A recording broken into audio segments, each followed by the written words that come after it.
बस देते रहो, ठीक है।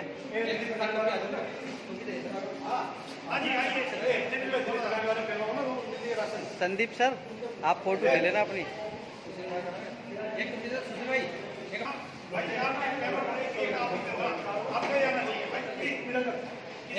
ठीक है ठीक है ठीक है, चलो चलो चलो चलो चलो चलो चलो चलो, ये दिखावा हो जाएगा बहुत गंदा वाला। नहीं नहीं मैं नहीं दे रहा, नहीं नहीं नहीं कुछ नहीं, मेरे को नहीं देना, रोक लो, ठीक है। विजय जी क्या कहेंगे इस सेवा के माध्यम से? ये जो हमारा लक्ष्य था 100 सेवा यहाँ पे करने का, सामान देने का, वो हमने 100 आज 101 सेवा तक हमारी हो चुकी हैं। उसके बाद अगर और हमें लगेगा हमारे संगठन को, हम और भी देंगे। उसके बाद हमारा संगठन अंतिम संस्कार का कार्य अपना करते ही है। और जो शमशान घाटों पे अस्थियाँ रखी हुई हैं इस टाइम, अपने बाबरपुर शमशान घाट पे 50 अस्थियाँ रखी हुई हैं, तो अगर माहौल सही होता है तो हमारा संगठन एक बार फिर से विभिन्न शमशान घाटों से अस्थियाँ लेके जाएगा ब्रज घाट, और उनका विधि विधान से करके आएंगे हम अंतिम। विजय जी अगर हम आपकी संस्था की बात करें तो क्या दिल्ली सरकार ने कोई आपकी संस्था को योगदान वगैरह दिया है या आपने कोई मांग उठाई हो? नहीं, हमने अभी तक कोई भी मांग नहीं करी है, ना दिल्ली सरकार ने हमसे कभी कहा है और ना हमें चाहिए दिल्ली सरकार से।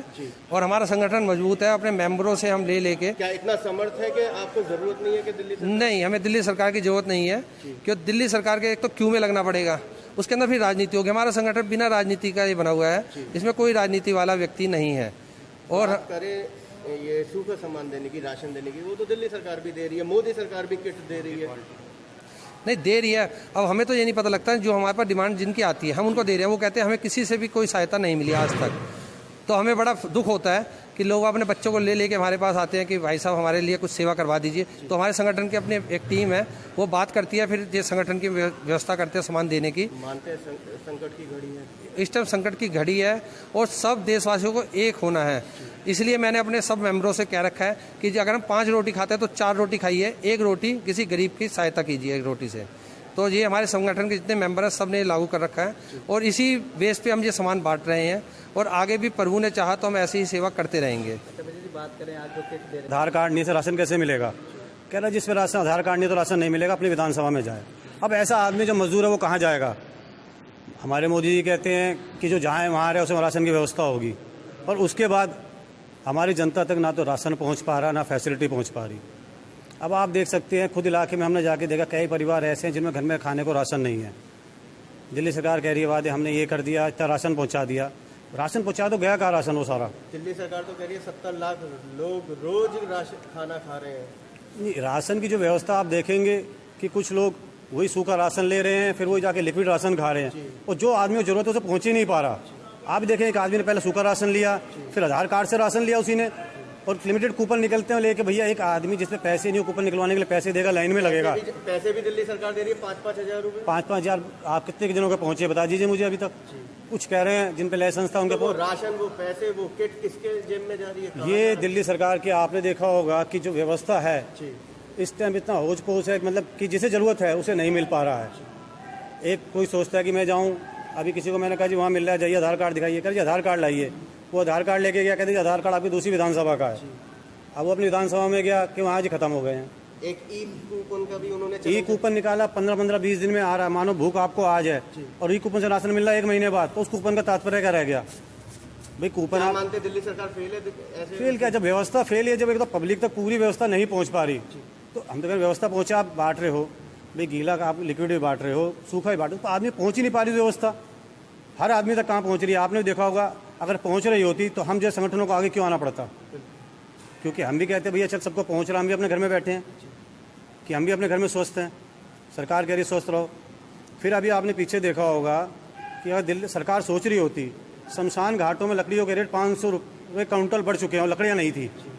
फिर हमने न्यूज़ चैनल के माध्यम से, आप सबके माध्यम से आवाज़ उठाई थी, उसके माध्यम से लकड़ियाँ तो आ गई पर रेट कोई नहीं घटे, नहीं गिरे। अब मानो एक गरीब आदमी जो क्रियाक्रम का आने जा रहा है, जो 550 कुंटल के 1100 रुपये कुंटल दे रहा है, उसके बारे में कौन सोच रहा है? फिर अब हमारी संस्था है, आप डेली कोई ना कोई हमारे काम है ऐसा है आदमी को क्रियाक्रम कराना। शमशान घाट में जा रहे हैं, संस्था पे डबल प्रेशर आ रहा है, जो पहले काम 3000 का तो 4000 5000 में हो रहा है।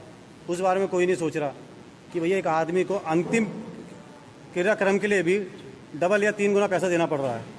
तो उसके लिए कोई सरकार की हमने आवाज़ उठाई, सरकार आए इसमें कुछ सोचे, पर इसकी कोई व्यवस्था नहीं की गई, कोई सरकार नहीं। हाँ, लकड़ियाँ तो आ गई, पर इसके लिए क्या आप लोगों ने मौजूदा विधायक जो हैं गोपाल राय, उनके सामने ये समस्या रखी? विधायक हमने तो जी एक आप सबके माध्यम से दिल्ली सरकार को और केंद्र सरकार सब तक की भिजवाई, पर सबको ये है कि उन्हें एक साइड ही हूँ। और हम लोगों ने तीसरी दफ़े जो है समाज के ऐसे लोगों का जो परिवारों में जिनमें थोड़ी असमर्थता है, थोड़ी कमी है, उन लोगों की सहायता करने का बीड़ा उठाया है।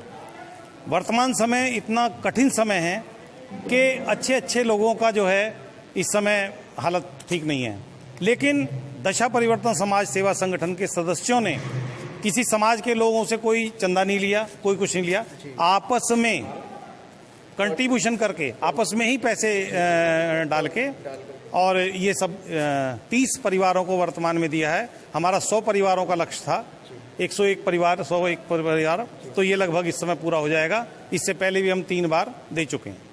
आगे और क्या करने का इरादा है, क्योंकि ये लड़ाई बताते हैं कि लंबी चलनी है? हमारा जो मुख्यतः कार्य है, दशा परिवर्तन समाज सेवा संगठन की जो स्थापना हुई है, वो शमशान घाट में जो भूले बिसरे व्यक्ति हैं उन लोगों के अंतिम संस्कार के लिए हुई है। उसके लिए हमारे पास अलग से कोष होता है। उस संगठन के सदस्य उसके लिए अपना सहयोग बराबर देते रहते हैं। तो मुख्यतः जो हमारा संगठन का जो उद्देश्य है, संगठन का जो एम है, वो उन लोगों का दाह संस्कार है। और साथ में जो भूले बिसरे व्यक्ति हैं जिनकी अस्थियां वर्षों से शमशान घाटों में पड़ी रहती हैं, उन लोगों विचारों के लिए, उनकी सदगति के लिए हम लोग वर्ष में एक बार उनकी सबकी अस्थियों को लेकर जाते हैं और विधि विधान पूर्वक उनका किसी जो उद्देश्य था वो तो समाज के जो गरीब लोग हैं, जो असहाय परिवार हैं, जो अपने पैसे से मृतक का संस्कार नहीं कर सकते, उनके संस्कार के लिए हमारी संस्था बनी थी। मगर समय समय पर जब समाज में कोई भी कठिनाई आई, उसके लिए हमारा संगठन हमेशा आगे रहा। जैसे आज लॉकडाउन के चलते कुछ गरीब असहाय परिवारों को भोजन की व्यवस्था नहीं हो पा रही, भोजन नहीं मिल रहा। सरकार के दावे बहुत बड़े बड़े हैं, केजरीवाल जी के दावे बहुत बड़े बड़े हैं, मगर वो सब कागजों में ही हैं, ज़मीन पे हमें एप्लीकेबल दिखाई नहीं पड़ते। तो हमारी संस्था ने बीड़ा उठाया कि